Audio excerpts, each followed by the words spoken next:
L'amiante, cette fibre hautement toxique, essentiellement présente dans les matériaux d'isolation, va désormais être surveillée de très près et même au microscope.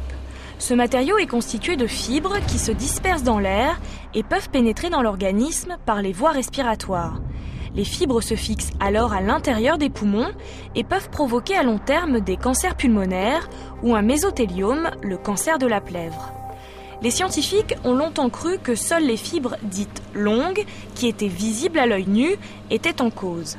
Mais grâce à une nouvelle méthode de détection, on sait désormais que de nombreuses autres fibres, plus courtes, plus fines, ont des conséquences sur la santé.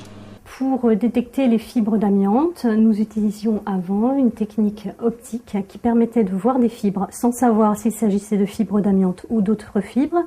Et maintenant, nous allons passer à une technique électronique, donc la méta, qui va consister à pouvoir, définir bien les différentes catégories de fibres, savoir si c'est de l'amiante ou pas de l'amiante, et en plus de voir les fibres les plus fines d'entre elles, ce qui n'était pas possible avec la méthode précédente.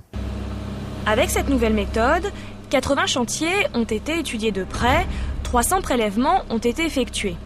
Résultat, la présence de fibres fines est beaucoup plus élevée que prévu. Le gouvernement a donc décidé de durcir la réglementation pour protéger les professionnels qui travaillent tous les jours sur ces chantiers. L'objectif est à terme de diviser par 10 le seuil de concentration autorisé. Aujourd'hui, fixé à 100 fibres par litre d'air, il sera limité à 10 fibres par litre d'air.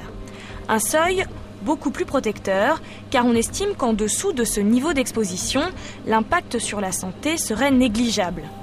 Si cette loi est appliquée, le nombre de chantiers de désamiantage pourrait augmenter de 15%, le prix à payer pour se débarrasser d'une substance qui, selon les estimations, pourrait être responsable dans 20 ans de 100 000 décès en France.